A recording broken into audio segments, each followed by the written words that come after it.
Namaskara, RCB Nation. Namaskara. Namaskara, namaskara. Namaskara. RCB into the IPL final. This is not a drill. This is not a drill. RCB is into their fourth IPL final, and we have another new guest to come and share their thoughts on this momentous accomplishment. I would like to now welcome Kiran from New Jersey. Welcome to the Hi. show. Thank you. Thank you. He's Happy to be here. welcome. He's my dad's cousin. We're a big RCB fan, as you can see. Love the background, and Yep. we Great background. amazing background, the best one. We are so happy to be doing this post-match qualifier one after utterly dominating the match, getting into the fourth IPL final in our history, first since 9 years, and continuing our excellence away from home, 8-0 this season. Let's talk about the actual match, actual cricketing sense. So I actually want to go straight to you, Kiran. The main thing we want to talk about is the bowling performance. I mean, that was what set up the match. That was the match, if you really look at it. So share your thoughts on the bowling performance, Rajat Patidar's return to captaincy, all of the above. Well, I think it started with the toss, right? Mainly RCB deciding to bowl first. And if you look at that, like in some ways, it relieves the pressure for a bit. Like if you're batting first, you lose quick wickets like Punjab did, you're pretty much out of the match. So bowling first gives you an idea of the target. And like I think probably it's more, I would say, rather than RCB, like they bowled their lengths, they did well, but Punjab really played rash shots. And that's where I think RCB was really smart, taking advantage, just waiting for things to happen rather than making things happen. They stuck to their lengths, they stuck to their strengths, bowled the right bowlers, and they got all the wickets. So I think, to be honest, right, like what RCB did is what they kind of need to do. They kept on the pressure, even though the wickets fell, because we've seen in IPL, teams lose 4 or 5 wickets. They still go hard. They can get to a good score. They have the super sub, like they get the extra batter if they want, which in this case they did, but didn't really help. Yeah. So I would say they did really good in terms of bowling. And when you bowl somebody out in a semi-final kind of thing for 100, then you know like the team is pretty good. Absolutely. I'm pretty confident going into the final that they're going to have a good team playing well. They just need to hold their nerve, and the rest of the things will take care of it. I think you made a few good points there. You know, even Rajat Patidar in the post match. I don't know if you guys had a chance to watch the video that the team puts out. Rajat Patidar, when he was addressing the team, first thing he said was, I want to start with the toss. And he started laughing because he never wins tosses. And then he won the toss and he was so happy to win the toss. So I do think that was a big deal. I also agree that basically, man, like we kept the plan simple. Line, length, little bit of help from the pitch. Punjab played some crazy shots. I don't know what they were thinking, but we have seen ourselves do the same thing in Chinnaswamy at a couple of our home matches where we actually one of them against Punjab themselves. One of them against Punjab, exactly right, in a shortened match where we overshoot the target and we put ourselves under unnecessary pressure, and then things kind of spiral. And then batting first, you don't really know how to get yourself out of that hole. So any additional thoughts on the bowling performance as a whole, Dad?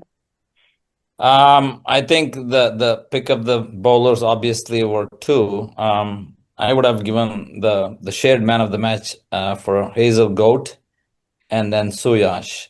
Both bowled really well. Of course, well supported by BEEEEE and Yash Dayal. So it was constant pressure, as Kiran mentioned. And Deepak always had this Hazlewood is back and we're going to be rocking, and that's what happened. So I'm looking for one more of that. Just one more. Yeah. I'm gonna disagree with you on one point. I'm glad Suyash got the man of the match because the distribution of man of the matches, somebody different has now continued. Hmm. I don't remember I think it's, go ahead, Deepak. Well, you know what, Deepak, It's go ahead with the man of the match point and then take it away with Hazelwood. Yeah. no, sorry. I was just gonna say, yeah. I mean, I think it was 10. I'm pretty sure, like 10 different players have one man of the 10 match. different players. You're right. Yeah. That's amazing, man. Yeah, That's so something it's crazy. Yeah. unheard of at RCB. 10 different players Yeah. winning player of the match. So I'm glad Suyash got it. I do agree that Hazelwood, took the bigger wickets. Shreyas Iyer, big fish, but I'm glad Suyash got it to keep that team spirit, camaraderie going. And so over to you, Deepak. Yeah. So I mean, obviously, overall, definitely agreed with everything you guys had to say. Obviously, a dominant bowling performance. What I would say about Suyash is that obviously, yeah, Hazelwood overall picked up majority of the most important wickets, but you could argue Suyash picked up the most important wicket because Stoinis was the only batsman for Punjab during the innings who was looking, somewhat scary and maybe could have taken them to like a 130, 140, maybe could have made it a different match, who knows. But that was a big wicket, as we know. Stoinis isn't particularly fond of spin. Suyash took advantage, and I was happy for him because obviously different pitch, but he had struggled a bit the last two matches or so, and so he was on fire. All credit to him. But I mean, yeah, everyone knows how much I love Josh Hazelwood. Like that's Slim Shady, Yep. Hazel God, whatever you want to call him. He's just a magic man. He's the head of the snake. He was back, and it made a huge difference. I mean, 3.1 overs, 3 overs, 21 runs, 6.63 economy. He took let's see here. Um, yeah, Inglis's wicket. He took Shreyas Right. Iyer. Yes. Just absolutely huge, huge wickets. And then Omar's eye we talked about is like the fact that he was batting that low in the order and he's a prominent batsman for Afghanistan. So those are three huge wickets right there, and he just sets the tone. He uh, allows everyone a little bit more room for error, in my opinion, just because he always bowls so economically and picks up big wickets that you can get away with bowling like a 10, 15 run over here or there, and it still not be, or even like an even more expensive over than that in the end because of his brilliance. And I mean, we've seen it. The numbers show it where our worst bowling performances by far have come without him, and our best ones have obviously all come with him. And so Yeah. he sets the tone, and then that's really how we won the match. I think we need to highlight Josh Hazelwood even more. And I'm going to turn it over to you, Kiran, after this to speak more about him. But just a few stats on Hazelwood.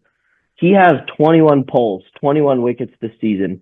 That is third in the purple cap race. He's missed like 4 matches and he still has 21 wickets. He's going at economy of around 8 with 21 wickets. That's Bumrah level, man. That is like peak IPL bowling numbers that you can have. And one of the tweets that I put out, or one of the text messages I put out in our group chat is, he is basically to the bowling what Virat is to the batting. The spine, the backbone, the trickle down effect that he has on the rest of the bowlers, you can't really measure it. And the last stat that I'll give is 2 matches without him after the restart, 230, 227. I mean, that these are night and day difference from those 2 matches in qualifier one. And it's really boils down to him being on the field and him being able to bowl his full quota. So full credit to Hazel Goat. Full respect for him even coming back to India after the restart. He didn't have to, honestly. He could have just said World Test Championship. I'm not going to come back just for 8 overs, 12 overs. But he did. And not every Australian player, Mitchell Starc, chose to do that. So full respect for not only his performance, but his, dedication to coming back and playing for RCB in the first place. Kiran, you want to expand on Josh Hazelwood's season as a whole and what it's meant to us as a team? I think it's more important to look at where he comes from, right? Australia. You know, Australia, how many finals they've been in, how many World Cups they won. So I think he kind of brings that experience, which is helpful, especially in a final, because it's even a league game is a high pressure situation. Finals, I mean, you can't imagine what players are going through. And when you have somebody out there who's as good a bowler as he is and who's been in such precious situations, like the other bowlers are going to become, and as you said, right, the trickle down effect, that to me is the most important thing he brings in. Other bowlers will be happy. They will have the confidence to go forward because Hazlewood is there. Let's hope, things stay the same. We have a long way to go to the final. We have a whole nother match to play. We don't even know who we're playing. Right now, we're a little bit of kicking our feet back and enjoying the show. So I wanna spend a little bit more time on Hazlewood. And Dad, as the most seasoned and long-standing RCB fan that has graced this podcast, I want to ask you a very simple question, which was actually posed by Rahul. I want to give him credit, but is Josh Hazlewood the best RCB bowler in our history? If you took a pace bowler, no question about it. There is obviously Yuzi, who has been very helpful and a lot of success. Again, he also went for runs, but he always got the wickets. But if you compositely put everything together, of course, Yuzi has more matches than Hazlewood. So I think I would still put Hazlewood on top because of the criticality of the games he has been a part of. So to answer your question, I think Hazlewood, I have more respect for him for what you said, that he just came back and he didn't have to come back. And then I also thank Australian Cricket Board for facilitating this. Yes, absolutely. So I'm going to turn that over to you as well, Deepak. There's only 3 candidates in my mind: Mitchell Starc, Yuzi, Josh Hazlewood. There's the only 3 bowlers in the running for, greatest RCB bowler. Yes, Hazlewood doesn't have the longevity, but this, I didn't look at the stats exactly, but this might be the best bowling season ever by an RCB bowler, and I'm including the Harshal Patel purple cap season in there. That's up there, but I think I have to look at this. His economy was much higher. Plus, that IPL was in UAE, different pitches, easier for the bowlers. This one is in India, Chinnaswamy matches, flat pitches. You're seeing, today there was a 2:30 match, same ground. Where Josh Hazlewood bowled yesterday. So I think that it's up there for best RCB season and best RCB bowler. What say you in terms of where Josh Hazlewood ranks in the RCB hierarchy, historical hierarchy? Yeah, so I would say with that, it depends on how you look at it. I mean, well, firstly, I guess technically I wouldn't say overall I have the experience of, obviously, you were up on Kiran, but overall from, what I've seen in the past, let's say 12, 13 years, which includes all those 3, it's what Chahal, I think, is because of the longevity. I feel like if you're looking at it from that lens, the consistency and how good he was, especially being surrounded by a lot of not great bowlers for many years, there's an argument that it could be him, and he was a really good bowler for us. But I think for me, what gives me the edge and what I'm looking for is that I've talked about it before, that ace fast bowler. When you talked about comparing Hazlewood's impact to Boomerang's impact for MI, and they've won so many titles and things like that. When you have that guy, or when KKR had Mitchell Starc, and then Cummins for SRH, they made the finals, they didn't win it, but and he's been a part, also Australian, also been a part of a lot of big finals, World Cups, etc. When you have that ace fast bowler, I think to me that gives me the edge, and the way he's played this year, I mean, the on and off sort of impact all around, and then choosing to come back. I mean, assuming he can put it together for one more match, and obviously his numbers in knockout matches and finals in the IPL and in international play are all amazing. I was looking at some of his from over the past 10 years or so, and a lot of them they've won, and a lot of it's been because of him. But even when they've lost, pretty big matches, like, he's done his part, and other players hadn't done their part. So he's just always been a consistent, steady force, no matter where he's been in any format, really, and including obviously for us, thankfully, in the IPL. So for me, I would say yes, but I think it's not a black and white answer where it just depends on how you look at it. overall That- from an angle and perspective you looked at it. That's very fair. I think that for me, now that I'm thinking about it, I put Josh Hazlewood second behind UZ, but only because of the years that UZ played. If I had to pick one bowler ever for RCB to win one match or play one match for RCB, I would pick Hazlewood over Stark too, because I think Stark, there was a higher spectrum. He had a higher ceiling, but he could go for runs and have a bad day. Hazlewood just doesn't have bad days, man. I can remember one bad over this entire IPL. It was to Kantara KL. That's it. That's the only bad over. Everything else, he's been just a gun bowler, and mad respect to him. I think we should also highlight a few other things. Suyash Sharma doesn't get nearly enough of the publicity or the headlines. He has been low-key, steady force for us. He struggled the last two matches. I think he showed great character in coming back and ripping the heart out of the Punjab middle order there. And when he gets even a little bit of help from the pitch, man, he is a force to be reckoned with. He bowled outstanding. If you combine Hazlewood and Suyash's figures, 6.1 overs, 6 for 37. I mean, that is dream stuff for RCB in a playoff match. So Suyash Sharma, mad respect, mad respect. But what I do want to have a discussion on is very important for my confidence, and I think everyone else's, is Rajat Patidar's captaincy. It's easy to say that, like, oh, his captaincy was so good when he had Hazlewood back and there's some assistance for the fast bowlers. Even with that, I think his captaincy was outstanding in the bowling innings against Punjab. He bowled first 8 overs, pace, didn't even go to spin because he saw the conditions and quickly assessed that this is what's going to push the most pressure on the opposition. He then brought back Suyash and he gave him very clear instructions. I don't care if you go for runs, attack the stumps. That's exactly what he did. All 3 of his wickets were bowled or LBW.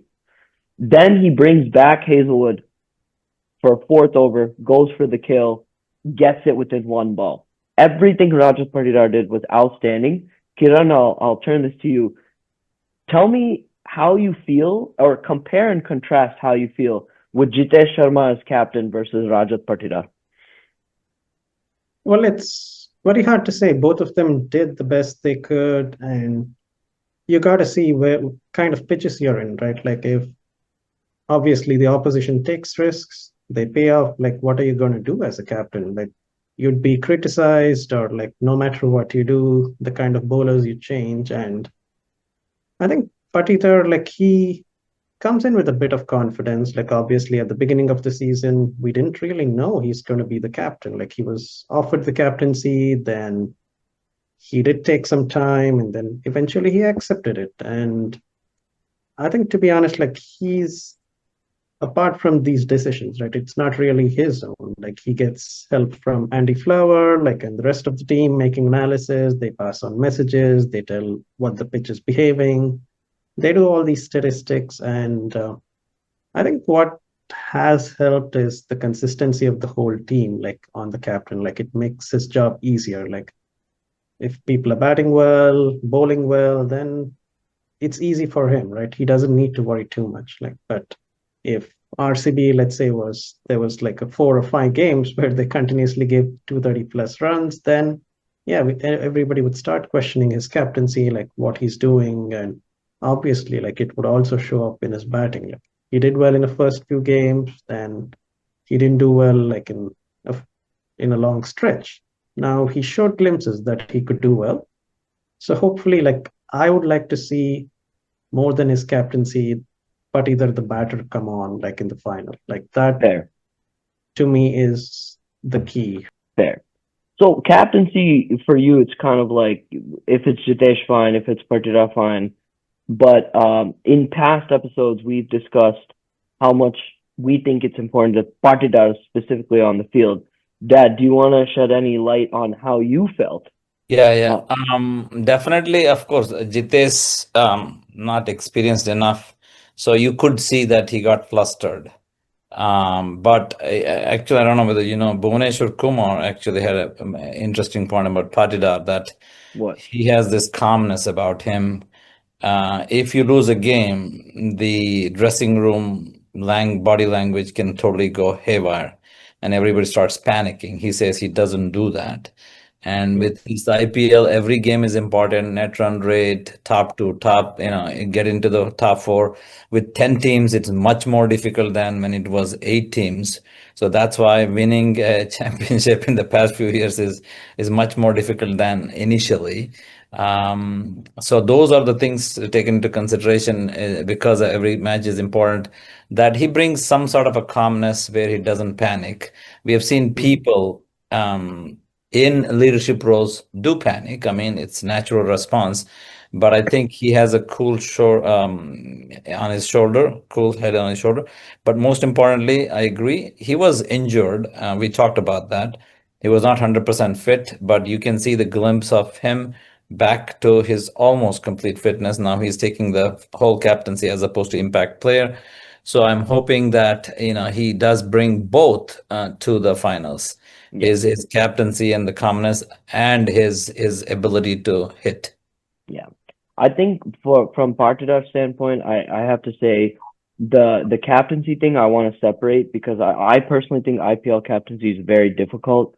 It's very much pressurized situation, big fan base, first time captain. He's a debut captain. He's in the final.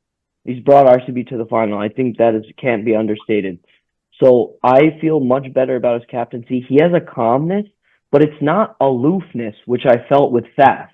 Faf was always calm, but even when we were getting crushed, he was just staying face. I think Patidar thinks on his feet better, and I think that he exudes more confidence than all the other calm captains. So I want to give him highest marks for his captaincy, and I also agree that his batting, I see glimpses. I mean, a couple shots he played off the spinners were vintage him. So now let's go to the batting. There's only, I think, 2 things we need to talk about.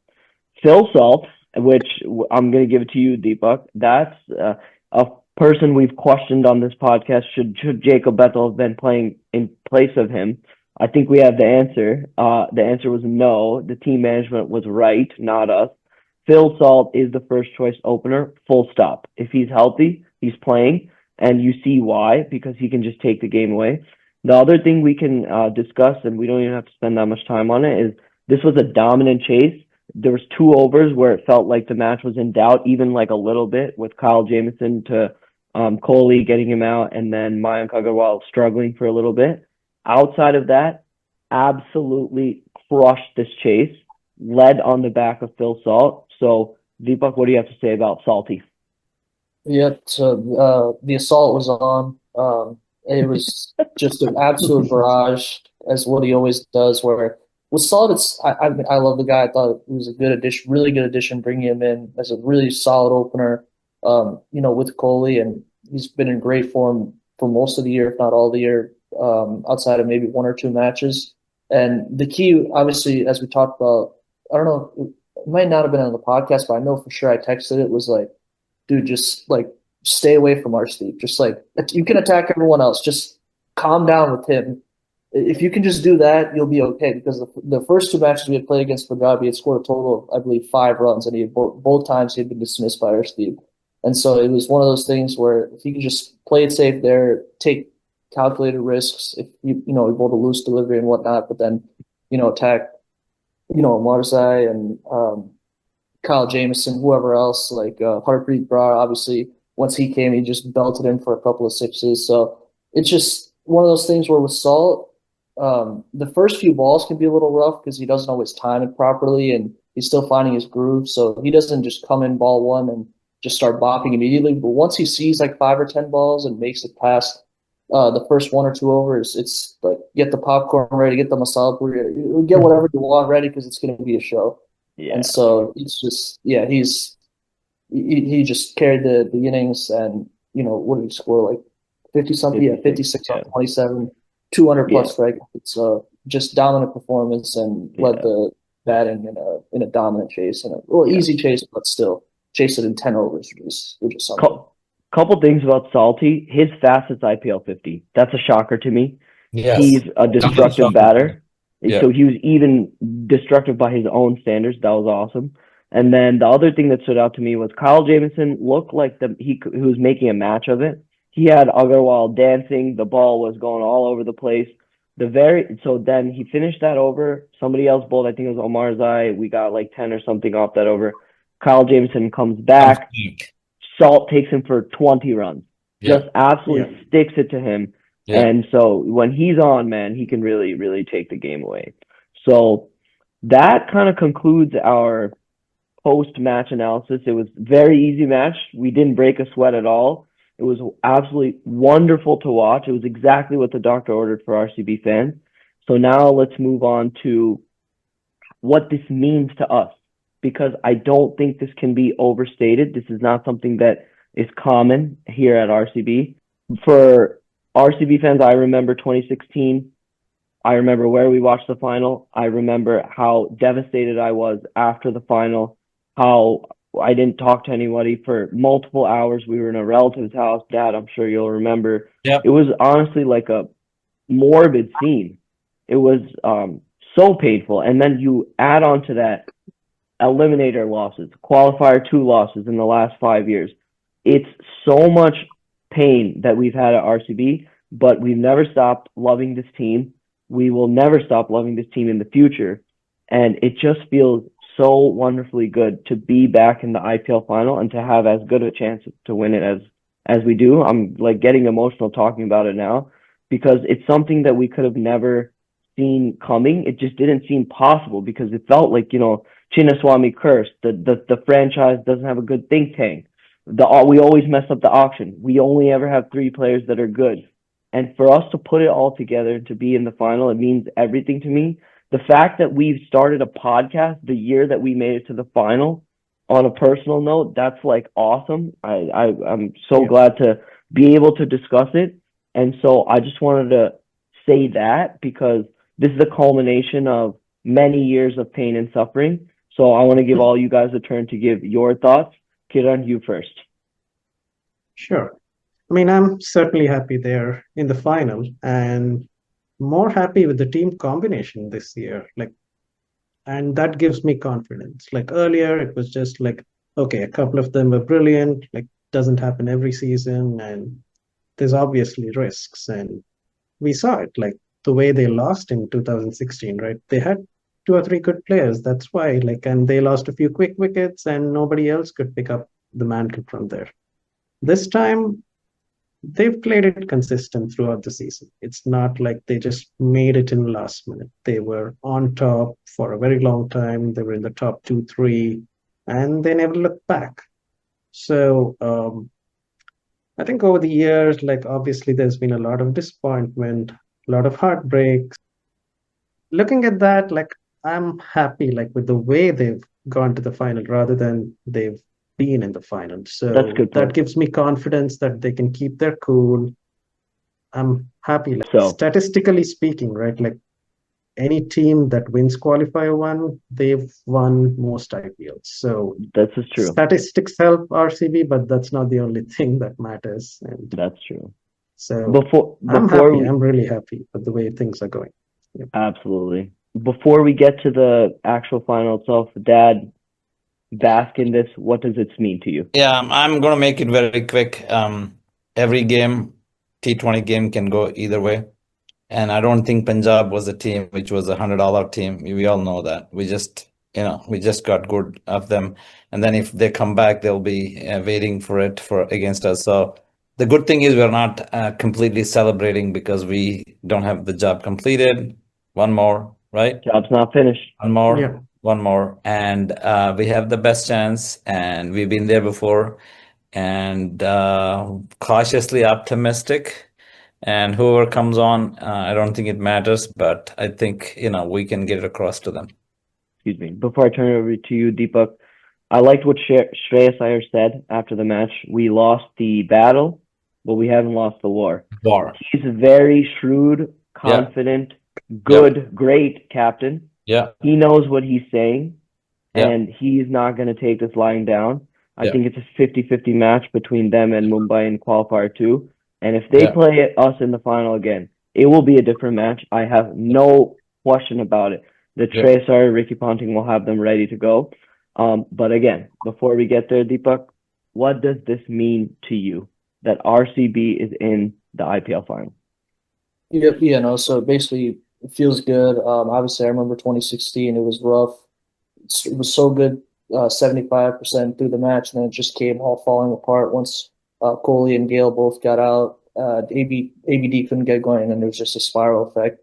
And so it was tough. It's been a long road to get back here, but what I can say is maybe I have a different perspective, is that coming into the season, I kind of expected to be here. And while I'm happy that we're here, because this team has been as good, if not better than what I thought, which I thought was already really high coming in. While I'm still really happy overall, as the late great Kobe Bryant said, the job's not finished. We've got one more. And in terms of who we'd rather play, I understand what you're saying about Punjab would be a different game, you know, a second time around if they won tomorrow against Mumbai, qualifier 2. But I would still much rather prefer them than Mumbai. I don't think it's close for me because Mumbai has just too many experienced players from IPL, international cricket, and they've won a lot of titles. A lot of those core players, quite a few of them are still there. And so I would still rather play Punjab, but obviously overall I think we'll win either way, but we'll see. And let's get it done. Let's get it done is right. I think that's a perfect close. Play the song.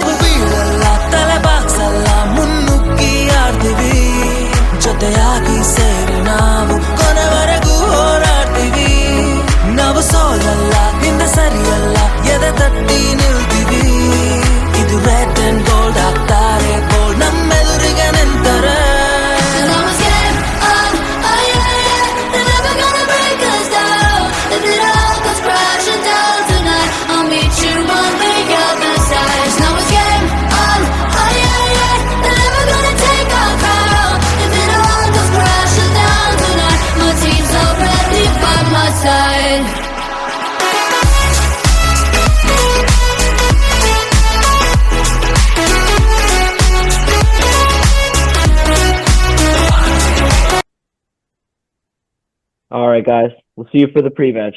All right. Bye-bye.